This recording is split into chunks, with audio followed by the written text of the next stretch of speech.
मुझे कॉलेज में एडमिशन मेरी मौसी के शहर में मिला, इसलिए मैं मौसी के घर रहने लगी। मेरे मौसा जी घर पर नहीं रहते थे। एक रात मुझे मौसी के कमरे में कुछ अजीब सी आवाज़ें सुनाई दीं, तो जब मैंने की होल से झाँका तो होश उड़ गए। मौसी एक जवान लड़के के साथ। मेरा नाम प्रगति है, मैं 18 साल की हूँ। मैंने जब कॉलेज में एडमिशन लेने के लिए अप्लाई किया तो मुझे जो कॉलेज मिला था वह मेरी मौसी के शहर में था। इसलिए मेरे घर वालों ने मौसा जी से बात करके ये तय कर दिया कि मैं कॉलेज के हॉस्टल में नहीं रहूंगी, बल्कि अपनी मौसी के घर पर ही रहकर पढ़ाई करूंगी और वहीं से डेली कॉलेज जाया करूंगी। ये सुनकर मैं भी बहुत खुश थी, क्योंकि मेरी मौसी से बहुत अच्छी जमती थी। शुरू से ही हमारे बीच सहेलियों के जैसा व्यवहार था और अपनी मौसी से मिले हुए मुझे कुछ साल भी हो गए थे। हालांकि मौसा जी को लेकर मैं थोड़ा टेंशन में रहती थी, क्योंकि मेरे मौसा जी बहुत ही सख्त स्वभाव के थे, बहुत कम बात किया करते थे। इसलिए मैं अपनी मौसी से कहती भी थी कि आपने तो बिल्कुल अपने से उल्टा दूल्हा ढूंढ लिया है। आप जितना हंसती खिलखिलाती हैं, उतना ही मौसा जी हर वक्त मुंह में लड्डू दबाए रहते हैं। मेरी इस बात पर मौसी मुझे कुछ भी ना कहती, लेकिन मैं जानती थी कि मौसा जी के स्वभाव से मौसी भी खुश नहीं रहती हैं, क्योंकि मौसा जी अपना सारा समय सिर्फ अपने काम पर ही ध्यान लगाए रहते हैं। मौसा जी एक बहुत बड़े कारोबारी हैं। जब मौसी की उनसे शादी हुई थी तो सभी लोग मौसी को बहुत किस्मत वाली कह रहे थे कि इतने अमीर परिवार में वह ब्याह कर जा रही हैं। मेरी मौसी का एक बेटा भी है जो अभी 5 साल का है। उसका नाम रोहित है। कुछ ही समय के बाद मैं मौसी के घर पहुंच गई। मौसी का घर एक आलीशान बंगला था, जहां किसी भी चीज़ की कोई कमी नहीं थी। मेरे वहां पहुंचने के दूसरे दिन ही मौसा जी अपने काम के सिलसिले में कहीं बाहर चले गए। लेकिन मैंने एक चीज़ नोटिस की थी कि वैसे तो मौसी मुझसे मिलने के लिए बहुत बेताब रहती थी और मुझसे मिलकर बहुत खुश हो जाती थी, लेकिन इस बार न जाने क्यों ऐसा लगा कि जैसे मेरे उनके घर आने से उन्हें उतनी ज़्यादा खुशी नहीं हुई है। मैंने सोचा कि शायद मैं कुछ ज़्यादा ही सोच रही हूँ। मैंने जल्दी ही कॉलेज जाना शुरू कर दिया था। एक दिन मौसी रात को मेरे पास रोहित को लेकर आई और बोली कि क्या तुम आज इसे अपने कमरे में सुला लोगी? मैंने कहा, हाँ मौसी, मुझे कोई दिक्कत नहीं है। मौसी कहने लगी कि वह दरअसल आज मैं अपने कमरे की अलमारी ठीक करूँगी, और तुम्हें तो पता है कि मुझे कोई भी काम करते हुए गाने सुनने की आदत है, और अगर मैं गाने चलाऊंगी तो रोहित जाग जाएगा। बस इसीलिए आज इसे अपने कमरे में सुला लो। मैंने कहा कि आप परेशान मत होइए, मैं अच्छे से रोहित का ख्याल रखूंगी। उसके बाद मैं लेट कर सो गई, लेकिन आधी रात को मुझे प्यास लगी। जब मैंने उठकर जग का पानी गिलास में उड़ेला तो देखा कि जग में तो पानी ही नहीं था। इसलिए मैं किचन की तरफ पानी लेने जाने लगी। तभी मुझे मौसी के कमरे से कुछ अजीब तरह की आवाज़ें सुनाई दीं। मैं सोचने लगी कि मौसी इतनी रात को क्यों जाग रही हैं। मैं इस बात को नज़रअंदाज करके किचन में चली गई, लेकिन जब मैं लौट कर आई तब मुझे फिर से कुछ बहुत ही अजीब सी आवाज़ें आईं। मुझसे रहा नहीं गया। मैंने सोचा, एक तो मौसा जी भी नहीं हैं, कहीं ऐसा ना हो कि मौसी किसी परेशानी में हो। इसलिए सोचा एक बार उनसे पूछ लेती हूँ कि वह इतनी रात को क्यों जाग रही हैं। इसलिए मैं उनके दरवाजे के पास गई, लेकिन दरवाज़ा अंदर से बंद था, पर आवाज़ें अभी भी आ रही थीं। इसलिए मैं की होल से अंदर देखने लगी कि आखिर कमरे के अंदर हो क्या रहा है। लेकिन अंदर का नज़ारा देखकर तो मेरे होश ही उड़ गए। मुझे सब कुछ पूरी तरह से साफ तो नहीं दिख रहा था, लेकिन जो मैंने देखा उससे मेरे पसीने छूट गए। अंदर मुझे मौसी की खुली और फैली हुई टांगें दिख रही थीं, और कोई आदमी था जो उनके साथ उस तरह की अवस्था में था। ये सब देखते ही मैं तुरंत ही झटके से वहां से हट गई और घबराकर अपने कमरे में चली आई। मैं सोचने लगी कि मैंने बेकार ही मौसी के कमरे में झांक कर देखा। मुझे ऐसा नहीं करना चाहिए था, लेकिन मुझे क्या पता था कि मौसा जी वापस आ गए हैं। मुझे अंदर ही अंदर बहुत शर्मिंदगी महसूस हो रही थी, लेकिन फिर मैंने सोचा कि मैं इस बारे में कभी किसी को नहीं बताऊंगी कि मैंने ऐसा भी कुछ देखा था, क्योंकि किसी के भी निजी पलों को देखना बहुत ही गलत बात है। अगली सुबह मैं कॉलेज जाने के लिए तैयार होकर डाइनिंग टेबल पर नाश्ता करने पहुंची, तो मौसी पहले से ही वहां बैठी हुई थी। थोड़ी देर नाश्ता करने के बाद मैंने मौसी से कहा कि क्या मौसा जी अभी भी सो रहे हैं? तो मौसी ने मेरी तरफ हैरान होकर देखा और बोली कि तुम्हारे मौसा जी तो अभी अपने काम से लौट कर आए ही नहीं हैं। मौसी की ये बात सुनकर मैं दंग रह गई। उसके बाद मेरी बोलती ही बंद हो गई। लेकिन मौसी ने कहा कि तुम्हें ऐसा क्यों लगा कि तुम्हारे मौसा जी वापस आ गए हैं? अब मैं उन्हें क्या जवाब देती कि मैंने कल रात क्या देखा था, जिसकी वजह से मेरे दिमाग में ये ख्याल आया। मैंने तुरंत ही बहाना बना दिया कि मैं तो बस ऐसे ही पूछ रही थी। मेरे मन में ख्याल आया कि शायद अब तक तो मौसा जी लौट आए होंगे, बस इसीलिए मुझे ऐसा लगा। उस वक्त मौसी ने मेरी बात मान ली और मैंने भी चैन की सांस ली। लेकिन अब तो मेरे दिमाग में हजारों सवाल चलने लगे थे कि अगर मौसा जी अभी तक लौट कर नहीं आए हैं, तो फिर मौसी के साथ उनके कमरे में आखिर वह आदमी कौन था? और वह दोनों उस तरह की चीज़ आखिर कैसे कर सकते हैं? मैं सोचने लगी कि क्या मौसी मौसा जी को धोखा दे रही हैं। फिर मैंने सोचा कि नहीं नहीं, मेरी मौसी ऐसा नहीं कर सकती हैं। लेकिन मैंने जो भी अपनी आंखों से देखा, उसे भी मैं झुठला नहीं सकती थी। फिर आखिर वह सब क्या था? अब तो मैं बहुत ज़्यादा घबरा रही थी कि आखिर ये सब हो क्या रहा है। धीरे धीरे इसी तरह से दिन बीतने लगे और मैं ना चाहकर भी मौसी की हर एक हरकत पर बहुत ज़्यादा ध्यान देने लगी थी। मैंने देखा था कि मौसी ज़्यादातर अपने फ़ोन में ही लगी रहती थीं और मौसा जी घर पर नहीं थे। लेकिन उसके बावजूद भी वो हर रोज़ खूब सस्ती संवरती थीं। एक बार जब मैं अचानक से मौसी के कमरे में पहुंच गई, तो वह किसी से वीडियो कॉल पर बात कर रही थीं। लेकिन मेरे कमरे में पहुंचते ही वह बुरी तरह से घबरा गईं और मुझे ऐसे दिखाने लगीं कि जैसे वह वीडियो कॉल पर बात नहीं कर रही थीं, बल्कि फ़ोन पर कुछ काम कर रही थीं। मुझे ये सब बहुत अजीब लगा, क्योंकि वीडियो कॉल पर बात करना कोई गुनाह नहीं है। लेकिन फिर मौसी मुझसे ये सब छुपा क्यों रही हैं? आखिर वह किससे बात कर रही हैं? समय बीत रहा था, लेकिन मेरे किसी भी सवाल का जवाब मुझे नहीं मिल रहा था। मौसा जी तो कई कई महीनों तक घर से बाहर ही बने रहते थे। मौसी एक अजीब काम ये भी करती थी कि वह कुछ कुछ दिन छोड़कर रोहित को मेरे पास लिटाने के लिए आ जाती थीं और कोई ना कोई काम का बहाना बनाती थीं। इन सब की वजह से मुझे अब मौसी के ऊपर शक होने लगा था, क्योंकि पहले तो मैं जब भी मौसी के पास आई और अगर मौसा जी घर पर नहीं हुए, तो मौसी मुझे अपने ही कमरे में लिटाती थी और मुझसे ढेर सारी बातें करती थी।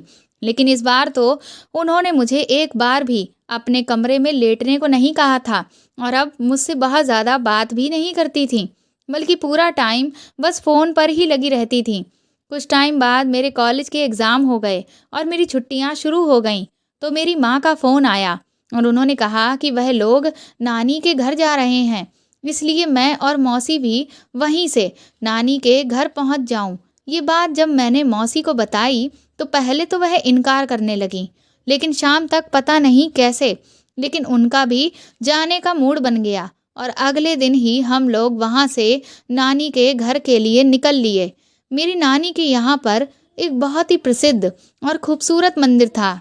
अगले दिन हम सभी लोग उस मंदिर में भगवान के दर्शन करने के लिए गए। हम सब भगवान के चारों ओर परिक्रमा कर ही रहे थे कि तभी मैंने देखा कि एक लड़का बड़ी तेजी से आया और वह ठीक मौसी के पीछे आकर जबरदस्ती लाइन में खड़ा हो गया। इस बात से मुझे बहुत गुस्सा आया। मैंने सोचा कि मैं अभी आगे पहुंचकर इसे डांट लगाऊंगी, लेकिन तभी मैंने नोटिस किया कि वह बार बार मौसी से चिपकने की कोशिश कर रहा था और मौसी भी उसे देखकर बार बार मुस्कुरा रही थीं। ये सब देखकर तो मैं बुरी तरह से दंग रह गई कि आखिर ये हो क्या रहा है। क्या मौसी उस लड़के को पहले से जानती हैं? जब हमारी परिक्रमा पूरी हुई और हम सब घर की तरफ जाने लगे, तो वह लड़का भी हमारे पीछे पीछे ही चलने लगा। मौसी बार बार उसे तिरछी निगाह से देख रही थी और वह भी मौसी को देखकर मंद मंद मुस्कुरा रहा था। बाकी और कोई भी इन सब बातों पर ध्यान नहीं दे रहा था, लेकिन क्योंकि मैं पहले से ही मौसी पर शक करती थी, इस वजह से मैंने सब कुछ नोटिस कर लिया था। 2-3 दिन के बाद मेरी एक फ्रेंड का बर्थडे पड़ा और हम सब फ्रेंड्स ने ये तय किया कि हम कॉन्फ्रेंस पर कॉल लगाकर उसे एक साथ मिलकर विश करेंगे। इसलिए मैं 12 बजने से कुछ देर पहले ही छत पर चली गई, क्योंकि बात करने से नीचे बहुत ज़्यादा शोर होता और उससे शायद किसी की नींद खराब हो जाती। अपनी फ्रेंड को विश करने के बाद जब मैं नीचे उतरी तो मैंने देखा कि मेरे फ़ोन की बैटरी लो हो चुकी थी और मेरा चार्जर तो मौसी के पास था। इसलिए मैं उनके कमरे में अपना फ़ोन चार्ज करने के लिए चली गई। कमरे में बाहर स्ट्रीट लाइट के जलने की वजह से बिल्कुल हल्की सी रोशनी आ रही थी। मैंने जैसे ही फ़ोन को चार्जिंग पर लगाकर पीछे पलटी, मुझे ऐसा लगा कि जैसे मौसी के बगल में कोई शख्स लेटा हुआ है। ये देखकर मैं पहले थोड़ा रुकी। मैंने सोचा कि मैं पास जाकर देखूं, लेकिन फिर मैंने सोचा कि पता नहीं ऐसा करना ठीक होगा या नहीं। इसलिए मैं चुपके से कमरे से ऐसे बाहर चली आई जैसे मैंने कुछ भी नहीं देखा और बाहर सोफे के पीछे जाकर छुप गई। करीब 10 मिनट के बाद ही मौसी के कमरे से कोई आदमी बाहर निकला। ये देख मैं हक्का बक्का रह गई। इसका मतलब मेरा शक सही था कि मौसी के कमरे में कोई दूसरा आदमी भी था जो उनके साथ लेटा हुआ था। उस आदमी को देखते ही मैं तुरंत ही उसकी तरफ चिल्लाकर भागी, लेकिन वह भी बहुत ही फुर्ती से भागकर बाहर चला गया और बाहर खड़ी अपनी मोटरसाइकिल को स्टार्ट करके तुरंत ही वहां से भाग गया। मैं उसका चेहरा नहीं देख पाई। जब मैं पीछे पलटी तो मौसी भी घबराई हुई मेरे पीछे खड़ी हुई थी। मैंने मौसी से पूछा कि वह कौन था, तो वह अनजान बनते हुए हकलाते हुए मुझसे बोली कि कौन? तुम किसकी बात कर रही हो? मुझे तो कुछ नहीं पता। मैं तो तुम्हारी आवाज़ सुनकर बाहर आई। मैंने कहा कि अभी अभी आपके कमरे से एक आदमी बाहर निकलकर मोटरसाइकिल पर बैठकर गया। तो मौसी ने कहा कि मेरे कमरे में तो कोई नहीं था, सिर्फ मैं और रोहित ही थे। मैंने कहा कि ऐसा नहीं है, उस आदमी को मैंने आपके बगल में लेटे हुए देखा था। तो मौसी कहने लगी कि मेरा दिमाग खराब हो गया है, मुझे जागते हुए सपने आ रहे हैं। मैंने कहा मैं झूठ नहीं बोल रही हूँ, वह शख्स अभी अभी मेरे सामने से निकल कर गया। तो कहने लगी हो सकता है कोई चोर हो। अब मैं समझ चुकी थी कि मौसी से बहस करने का कोई मतलब नहीं है, क्योंकि अपनी बात को साबित करने के लिए मेरे पास कोई सबूत नहीं था। लेकिन मौसी के चेहरे का डर देखकर साफ पता चल रहा था कि मैं जो कुछ कह रही हूँ वह 100% सच था। लेकिन वह खुद को बचाने की पूरी कोशिश कर रही थी। इसलिए मैंने उनसे फिर कुछ भी नहीं कहा और चुपचाप अपने कमरे में चली गई। अगली सुबह जब मैं उठी तो मौसी बहुत ही घबराई हुई सी लग रही थी और ऐसा लग रहा था जैसे वह बार बार मुझसे बात करने की कोशिश कर रही हों और मुझे खुश करना चाहती हों। लेकिन मुझे अब अपनी मौसी पर बहुत ज़्यादा गुस्सा आ रहा था, क्योंकि वह मौसा जी को धोखा देकर ठीक नहीं कर रही थी। खैर, कुछ दिनों के बाद हम लोग वापस लौट आए। मैंने अपने कॉलेज जाना शुरू कर दिया था और मौसी पर ध्यान देना भी मैंने अब बंद कर दिया था। लेकिन फिर भी मैंने एक चीज़ नोटिस की थी कि जब से मौसी नानी के घर से लौटी थीं, तब से वह मुझे काफ़ी परेशान सी लग रही थीं। लेकिन अब मैं उनसे बहुत ज़्यादा बात नहीं करती थी, इसलिए मैंने उनसे उनकी परेशानी का कारण नहीं पूछा। फिर एक दिन बड़ी ही अजीब बात हुई। जिस लड़के को मैंने मंदिर में देखा था, उसी की मेरे पास फेसबुक पर फ्रेंड रिक्वेस्ट आई। मैं उसकी डीपी देखते ही पहली नज़र में उसे पहचान गई, लेकिन मैंने उसकी रिक्वेस्ट को एक्सेप्ट नहीं किया। अब मुझे लगने लगा था कि हो ना हो उस रात जिस आदमी को मैंने मौसी के कमरे से चोरों की तरह निकलते हुए देखा था, वह वही मंदिर वाला लड़का था। 2-3 दिन के बाद ही जब मैं कॉलेज से लौट के आई तो मेरे पास एक किसी अननोन नंबर से कॉल आया। उसने मुझसे कहा कि वह मौसी से यानी मधु से बात करना चाहता है। तो मैंने कहा कि आप कौन बोल रहे हैं? तो कहने लगा कि तुम अपनी मौसी को फ़ोन तो दो, वह खुद ब खुद मुझे पहचान जाएंगी। मुझे लगा कि होगा कोई मौसी के पहचान वाला, इसलिए मैंने जाकर मौसी को फ़ोन पकड़ा दिया। मौसी मुझसे कहने लगी कि तुम्हारे फ़ोन पर आखिर मेरा किसका फ़ोन आ गया? मैंने कहा मुझे नहीं पता। मैंने उससे कहा तो वह कहने लगा कि आप उसे पहचान जाएँगी। उसके बाद मौसी ने जैसे ही उस इंसान से बात करना शुरू किया, उनके चेहरे का रंग सफ़ेद हो गया। वह तुरंत ही घबरा कर मेरा फ़ोन लेकर अपने कमरे में चली गईं और दरवाजे को अंदर से बंद कर लिया। अब मुझे समझ ही नहीं आ रहा था कि आखिर ये इंसान कौन था, जिससे बात करते ही मौसी की हालत खराब हो गई। थोड़ी देर के बाद जब मौसी अपने कमरे से निकल कर आईं, तो बहुत ही डरी हुई लग रही थीं और मुझसे कहने लगी कि अभी जिस नंबर से तुम्हारे पास फ़ोन आया है, उसे अभी के अभी ब्लॉक कर दो। मैंने कहा कि लेकिन ये नंबर है किसका? तो कहने लगी कि तुमसे जितना कह रही हूँ, उतना ही करो, ज़्यादा सवाल जवाब मत करो। मौसी उस वक्त गुस्से में थीं, इसलिए मैंने उनकी बात मानते हुए उस नंबर को तुरंत ही ब्लॉक कर दिया। मुझे तो समझ ही नहीं आ रहा था कि आखिर मौसी ये सब कर क्या रही हैं, वह किन चक्करों में पड़ गई हैं और ये लड़का कौन है और इसके पास आखिर मेरा नंबर कहाँ से आ गया। लेकिन मुझे नहीं पता था कि अभी तक जो कुछ चल रहा है वह तो कुछ भी नहीं। असली बिजली तो अब मेरे ऊपर आगे गिरने वाली थी। दरअसल उस दिन मेरा रिजल्ट आने वाला था और मुझे पूरा भरोसा था कि मैं बहुत अच्छे नंबरों से पास हो जाऊंगी। इसलिए मैंने किसी को भी अपने रिजल्ट के आने के बारे में नहीं बताया था, ताकि मैं सबको सरप्राइज कर सकूं। जब मैं कॉलेज पहुंची तो मुझे पता चला कि मैं फर्स्ट डिवीज़न से पास हुई हूं। इसलिए मैं खुशी के मारे मिठाई लेकर उस दिन कॉलेज से जल्दी घर आ गई और भागती हुई सीधा मौसी के कमरे में जा पहुंची। लेकिन अंदर जो नज़ारा मैंने देखा, उसने तो मेरे पैरों के नीचे की ज़मीन ही निकाल दी। मैंने देखा कि मौसी बेड पर बैठी हुई थीं और उनके हाथों में ढेर सारी गोलियां थीं, जिन्हें उन्होंने एक साथ अपने मुंह में डाल लिया और पानी का घूंट भरकर उन्हें खाने ही वाली थीं कि मैं तुरंत ही आगे बढ़ी और मैंने उन्हें कस के धक्का दिया और उनका मुंह पकड़कर उनके मुंह से सारी गोलियों को ज़बरदस्ती निकलवाया। इस सब ने तो मेरी जान निकाल कर ही रख दी थी। जब सारी गोलियां मौसी के मुंह से निकल चुकी थीं, तब जाकर मैंने चैन की सांस ली। मौसी बुरी तरह से फूट फूट कर रो रही थीं। मैंने उनसे कहा कि आपका क्या दिमाग खराब हो गया है? आप ये क्या करने जा रही हैं? आपने एक बार भी अपने पति और अपने छोटे से बेटे के बारे में नहीं सोचा? आपके बाद उनका क्या होता? और फिर आखिर ऐसा क्या हो गया जो आप ऐसा घटिया कदम उठाने जा रही थीं? अगर मैं सही वक्त पर ना आती तो ना जाने क्या से क्या हो जाता। मेरी बात सुनकर मौसी और तेज-तेज रोने लगीं और उन्होंने मुझे गले से लगा लिया और कहने लगीं, नंदिनी मुझे माफ़ कर दो, लेकिन मैं क्या करूं? मैं मजबूर हूं। मैं एक ऐसे चक्रव्यूह में फंस चुकी हूं जिससे निकल पाना अब मेरे बस में नहीं है। मेरे पास अब इसके सिवाय कोई रास्ता नहीं बचा था। मैंने मौसी से कहा कि आखिर बात क्या है जो आप ये सब करने को मजबूर हो गई हो? तो मौसी कहने लगी कि तुम्हें नहीं पता, मैंने एक बहुत ही बड़ा पाप किया है और उस पाप की ही आज मुझे ये सज़ा मिल रही है। मेरे कदम गलत दिशा में चले गए और उसका ही नतीजा आज मैं भुगत रही हूँ कि मैं कहीं की भी नहीं रही हूँ।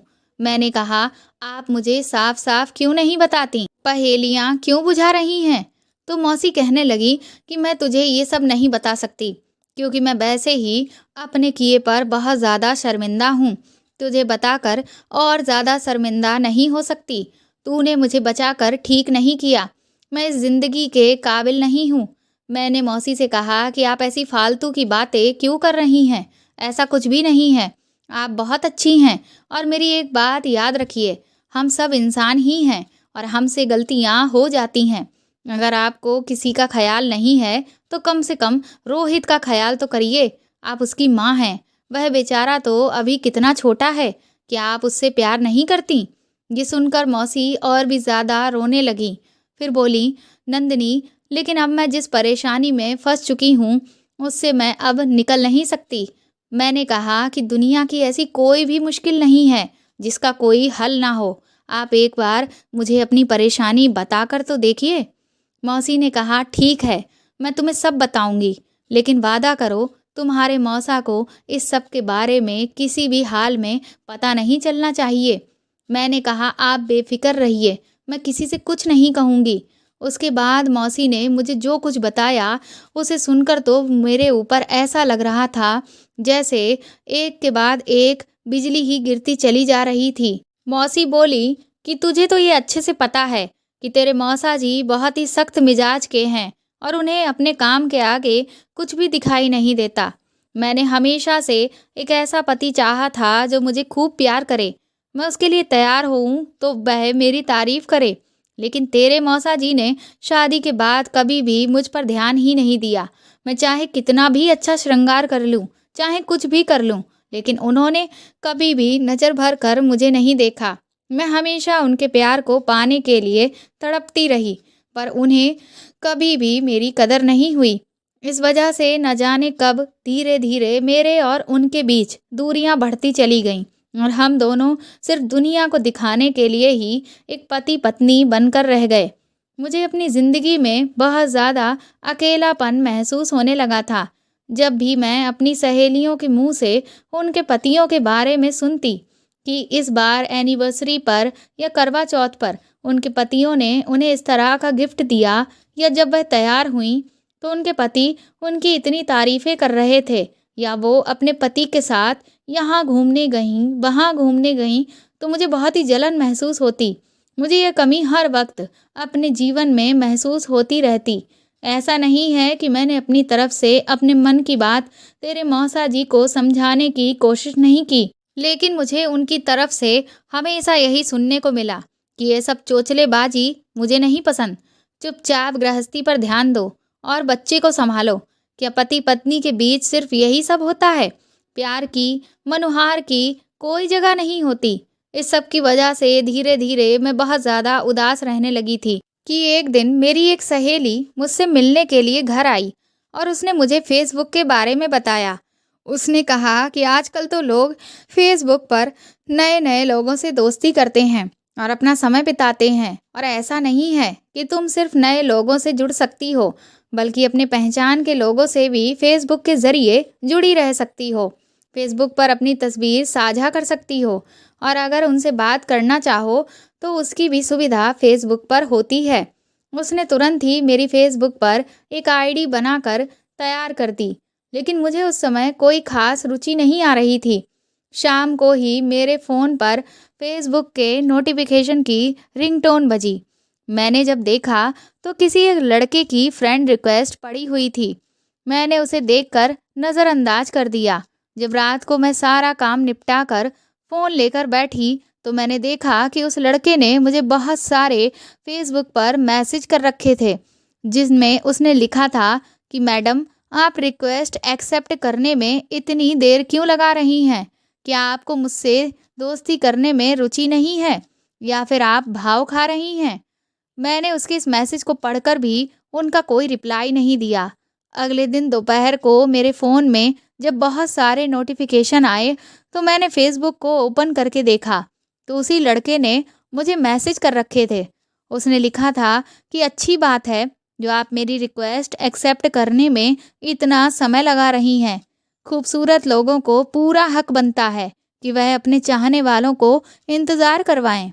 उसकी ये बात पढ़कर मैं सोचने लगी कि क्या वाकई में मैं खूबसूरत हूँ, क्योंकि शादी के बाद तो मेरे अंदर से ये ख्याल ही कहीं खो गया था। उस दिन भी मैंने उसके एक भी मैसेज का जवाब नहीं दिया, लेकिन वह हर रोज़ मुझे लगातार मैसेज करता जिसमें वह मुझसे रिक्वेस्ट करता कि मैं उसकी फ्रेंड रिक्वेस्ट एक्सेप्ट कर लूँ, क्योंकि मैं उसे बहुत अच्छी लगती हूँ और एक अच्छा दोस्त तो हर कोई अपने जीवन में चाहता है। उसके अलावा ना जाने वह मेरी कितनी तारीफ़ें करता। फिर एक दिन मैंने सोचा कि ये बेचारा हर रोज़ मुझे मैसेज करता है और मैं हूँ कि इसकी रिक्वेस्ट एक्सेप्ट ही नहीं करती। इसलिए मैंने तरस खाकर उसकी फ्रेंड रिक्वेस्ट एक्सेप्ट कर ली।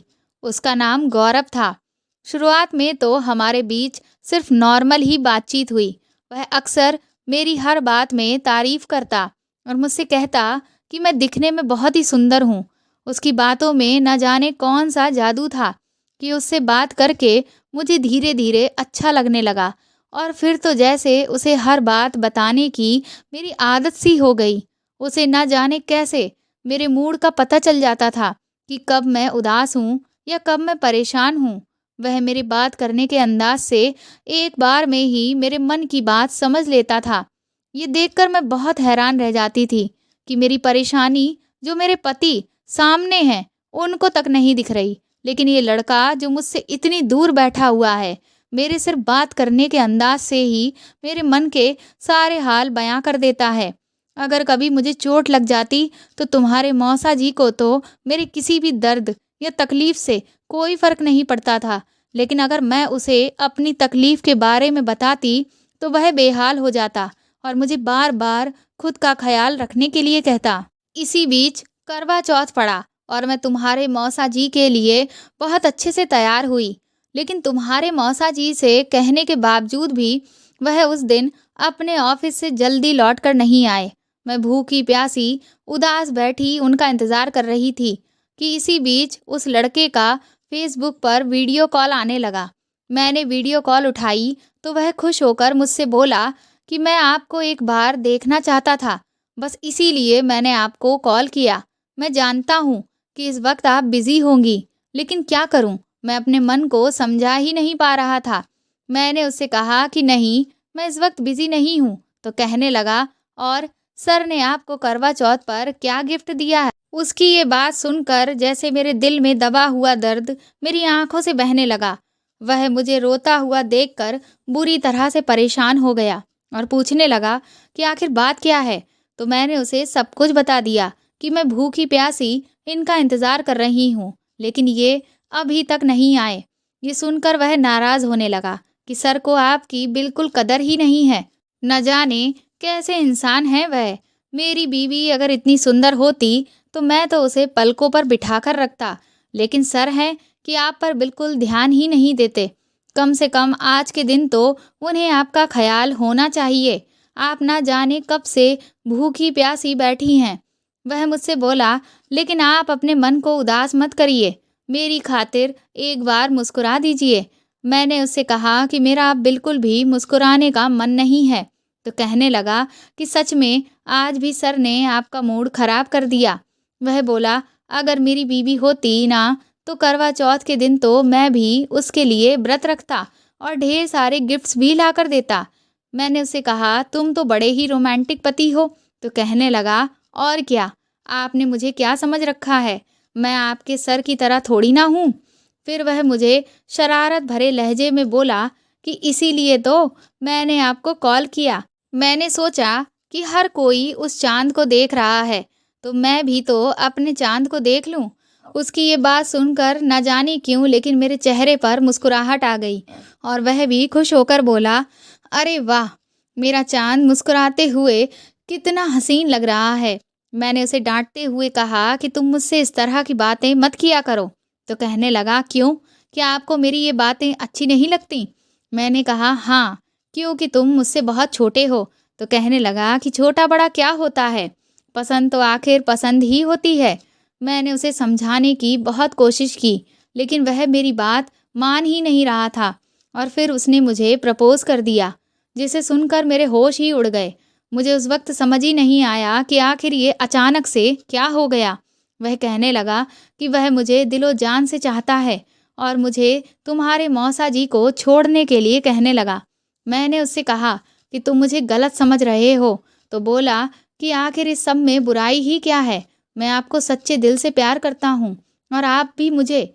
जब मैंने देखा कि वह मेरी कोई बात समझने को तैयार ही नहीं है, तो मैंने फ़ोन स्विच ऑफ करके रख दिया। उस दिन तुम्हारे मौसा जी करीब रात के 2 बजे तक लौट कर आए और बस उन्होंने एक फॉर्मेलिटी के तहत मुझे पानी पिलाकर आराम से लेट कर सो गए। उस दिन भी उन्होंने मेरी तरफ एक नज़र भी नहीं देखा। उनकी इस बेरुखी से मैं बहुत ज़्यादा दुखी हो गई थी, लेकिन उस रात मैं गौरव के प्रपोज करने के बारे में सोचती रही। 3 दिन तक मैंने अपने फ़ोन को ऑन नहीं किया, लेकिन ये मैं ही जानती थी कि 3 दिन तक मैं खुद पर कितनी मुश्किल से कंट्रोल कर पाई। न जाने क्यों, लेकिन मैं भी उस लड़के की तरफ अब आकर्षित होने लगी थी। इसलिए 3 दिन के बाद मैंने खुद से ही जब फ़ोन ऑन किया तो उसके इतने सारे मैसेजेस पड़े हुए थे कि क्या बताऊँ। उन मैसेजेस को पढ़कर लग रहा था कि मेरी फ़िक्र और दूरी में वह पागल हुआ जा रहा है। मेरे लिए कोई इस हद तक दीवाना हो सकता है, मैंने कभी सोचा भी नहीं था। ये देखकर मुझे बहुत ही खुशी महसूस होने लगी। थोड़ी ही देर के बाद उसका मेरे पास मैसेज आया कि थैंक गॉड आपने अपना फ़ोन ऑन कर लिया, वरना मुझे तो लगा कि मैं शायद आपके इंतज़ार में ही मर जाऊँगा।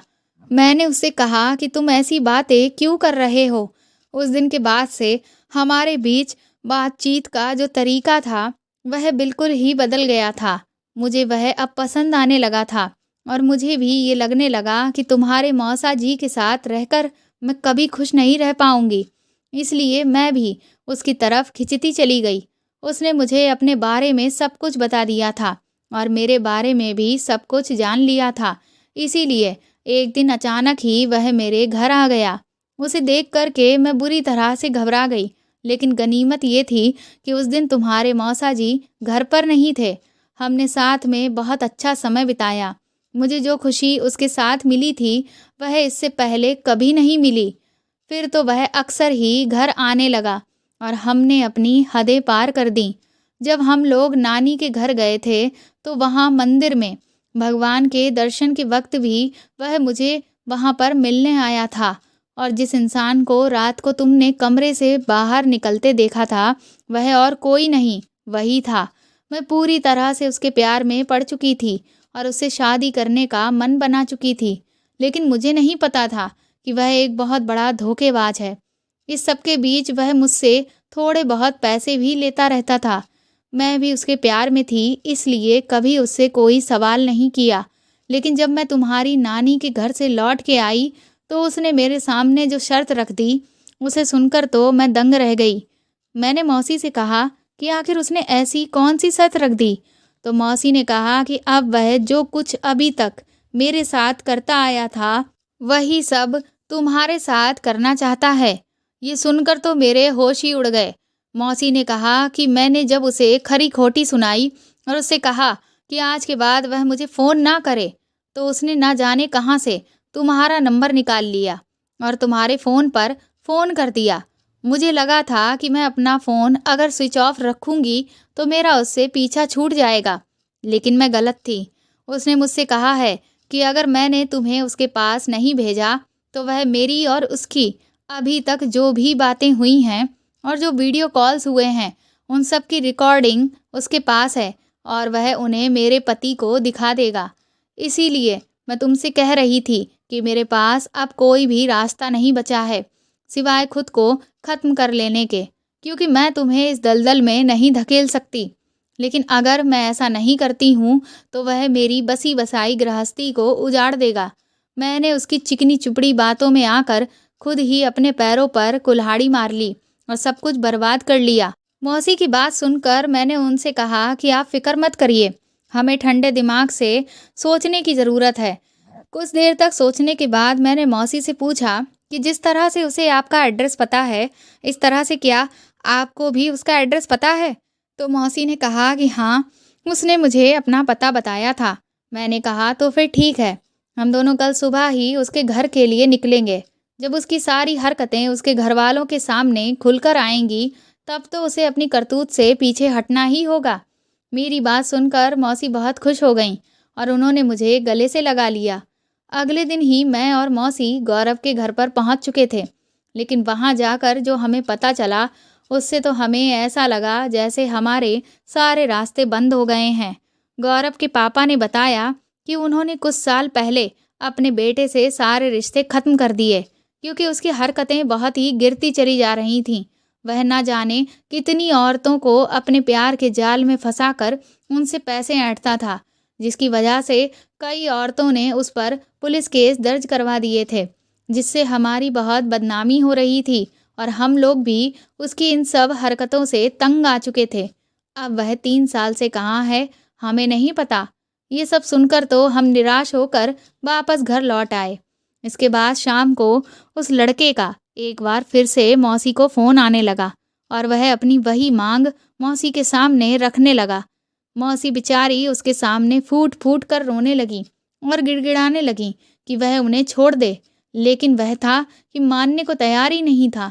मैंने मौसी से कहा कि आप उससे कह दीजिए कि हम उसकी ये मांग पूरी करने के लिए तैयार हैं। मौसी हक्की-बक्की होकर मेरी तरफ देख रही थीं। उन्होंने कहा कि क्या तुम पागल हो गई हो? मैंने मौसी के हाथ से फ़ोन छीन लिया और मैंने कहा कि तुम जगह बताओ कि मुझे कहाँ आना है, मैं वहीं पहुँच जाऊँगी। उसने मुझे पहुँचने वाली जगह का नाम और समय बता दिया और खुश होकर फ़ोन को रख दिया। मौसी हैरानगी से मेरा चेहरा देख रही थीं। उन्होंने कहा कि क्या तुम पागल हो गई हो? मैं तो अपनी ज़िंदगी बर्बाद कर ही चुकी हूँ। तुम भी अपनी ज़िंदगी को बर्बाद करने पर क्यों तुली हुई हो? मैंने कहा कि अब हमारे सामने कोई भी रास्ता नहीं है। अगले दिन मैं तैयार होकर गौरव की बताई हुई जगह पर जाने लगी, तो मौसी ने कहा कि मैं तुम्हें नहीं जाने दूँगी। मैंने उनसे कहा कि अब इस सब को ख़त्म करने का वक़्त आ चुका है। मौसी को मेरी कोई बात समझ ही नहीं आ रही थी। ऐसा लग रहा था कि जैसे उनकी दिमागी हालत ख़राब सी हो गई हो। मैंने उन्हें समझाया, तो वह कहने लगी कि ठीक है, लेकिन मैं तुम्हारे साथ ही चलूँगी। उसके बाद मैं और मौसी उसकी बताई हुई जगह पर पहुँच गए। वह जगह कोई बंद फैक्ट्री थी, जो किसी वीरान जगह पर बनी हुई थी।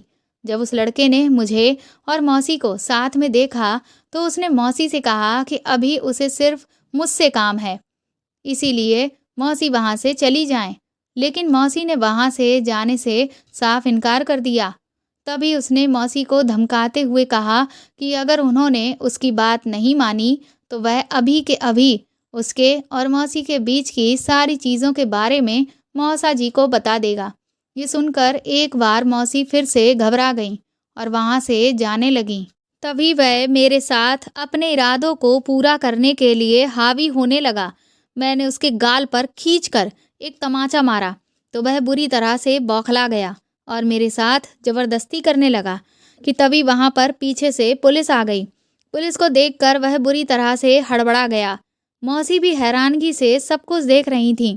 थोड़ी ही देर में पुलिस गौरव को पकड़कर अपने साथ ले गई। मेरी फ्रेंड रागिनी और रोहन भी पुलिस के साथ आए हुए थे। मौसी को कुछ भी समझ नहीं आ रहा था, तो मैंने मौसी को बताया। दरअसल मेरे फ्रेंड रोहन के भैया इस शहर के एसपी हैं। जब मुझे कोई भी रास्ता नज़र नहीं आ रहा था, तो मैंने रोहन से मदद लेने की सोची, इसीलिए मैंने उसे सब कुछ बता दिया। इसके बाद रोहन ने अपने भाई को इन सारी बातों के बारे में बताया, तो उन्होंने कहा कि अगर हम गौरव को रंगे हाथों पकड़ेंगे, तो उस पर केस काफ़ी मजबूती से बना सकते हैं, जिससे उसे अच्छी खासी सज़ा दिलवाई जा सकती है। इससे पहले कि जो भी करतूत उसने की है, उसमें वह इसीलिए छूट जाता था क्योंकि उसके खिलाफ कोई ठोस सबूत ना मिलने की वजह से उसे कभी भी खास सज़ा नहीं मिली, जिसकी वजह से उसके इरादे मजबूत होते चले गए। लेकिन इस बार अगर हम उसे रंगे हाथों पकड़ लेंगे, तो उसे कड़ी से कड़ी सज़ा दिलवा सकते हैं, जिससे उसे सबक मिलेगा। बस इसी वजह से मैंने गौरव की सारी शर्तें मंजूर कर ली थीं। इसके बाद मैं और मौसी घर लौट आए। शाम को रोहन ने मुझे फ़ोन करके बताया कि गौरव के पास मेरी मौसी के खिलाफ जो भी सबूत थे, वह सारे उसके भाई ने मिटा दिए हैं, इसलिए अब उन्हें डरने की कोई ज़रूरत नहीं है। मैंने ये सारी बातें मौसी को बता दी, तो उनके दिल पर रखा हुआ एक बहुत बड़ा बोझ हल्का हो गया। उन्होंने मुझे गले लगाकर कई बार शुक्रिया बोला। उस दिन के बाद से सब कुछ ठीक हो गया, लेकिन मौसी अब बहुत ज़्यादा उदास रहने लगी थीं, क्योंकि वह खुद को अपराध बोध से मुक्त ही नहीं कर पा रही थीं। मैंने मौसी से कहा कि इंसान को दूसरे से प्यार की उम्मीद ज़रूर रखनी चाहिए, लेकिन इसका मतलब ये नहीं है कि अगर हमें वह प्यार ना मिले, तो हम खुद से प्यार करना छोड़ दें। हमें अपने आप से प्यार करना कभी नहीं छोड़ना चाहिए। अगर मौसा जी आप पर ध्यान नहीं दे रहे हैं, तो क्या हुआ? आप बताइए, क्या आप खुद पर ध्यान दे रही हैं? मेरी बात सुनकर मौसी मेरी तरफ हैरानगी से देखने लगीं। मैंने कहा कि आपने अपने आप को सिर्फ घर के कामों में और रोहित को संभालने में ही व्यस्त कर रखा है, जिससे फ्री होने के बाद आपको अकेलापन महसूस होता है। लेकिन आप वह क्यों नहीं करती जो आपको पसंद है? मैंने मौसी से कहा कि शादी से पहले आप कितनी अच्छी अच्छी ड्रेसेस सिलकर मुझे भेजती थीं। वह सब देखने में कितनी सुंदर लगती थीं। आप दोबारा से सिलाई कढ़ाई का काम शुरू क्यों नहीं करती? मेरी बात सुनकर मौसी को हौसला मिला और उन्होंने थोड़े से पैसे लगाकर एक छोटा सा बुटीक खोल लिया, जिसमें मैंने भी उनकी मदद की।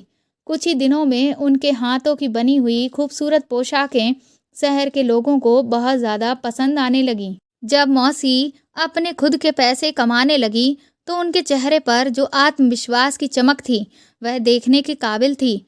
उसके बाद मैंने मौसी से कहा कि आप अपने इस हुनर को सिर्फ एक शहर तक क्यों रखना चाहती हैं?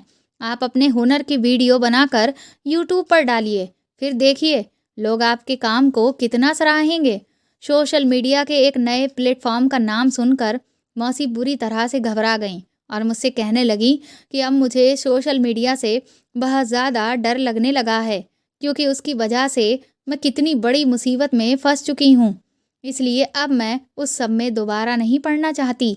मैंने कहा कि सोशल मीडिया एक बहुत अच्छे प्लेटफॉर्म्स हैं, लेकिन उसको इस्तेमाल करना हमारे ऊपर है। अगर हम उसे सही तरह से इस्तेमाल करेंगे तो वह हमें हमेशा फ़ायदा ही पहुंचाएगा, नुकसान नहीं। इसलिए आप फ़िक्र मत करिए। मैंने मौसी के वीडियोस बनाकर यूट्यूब पर डालना शुरू कर दिए और 1 साल के अंदर अंदर ही यूट्यूब पर भी मौसी के वीडियोस बहुत पसंद किए जाने लगे और उनकी बनाई हुई ड्रेसेस की डिमांड्स देश के अलग अलग हिस्सों से भी आने लगी। इसलिए मौसी ने अपनी ड्रेसेस को ऑनलाइन सेलिंग करना भी शुरू कर दिया। धीरे धीरे मौसी की पहचान एक बिजनेस वुमन के तौर पर होने लगी। ये देखकर मौसा जी को भी बहुत खुशी होने लगी और उनका व्यवहार भी मौसी के प्रति बदलने लगा। धीरे धीरे मौसा जी और मौसी के बीच में सब कुछ बहुत अच्छा हो गया। आज मौसी अपने करियर में भी मुकाम पर हैं और अपनी पर्सनल लाइफ में भी बहुत खुश हैं। तो दोस्तों, आपको मेरे द्वारा लिखी हुई ये कहानी कैसी लगी हमें कमेंट करके ज़रूर बताएं और प्लीज़ मेरे चैनल को सपोर्ट करें। इस कहानी को ज़्यादा से ज़्यादा शेयर और लाइक करें। साथ ही अगर आप चाहें तो मुझे सुपर थैंक्स भी दे सकते हैं और अगर आप मेरे चैनल पर नए हैं तो सब्सक्राइब करके बेल आइकन ज़रूर दबा दें, ताकि आगे भी मैं आपको ऐसी ही अच्छी कहानियाँ सुनाती रहूँ। Thank you.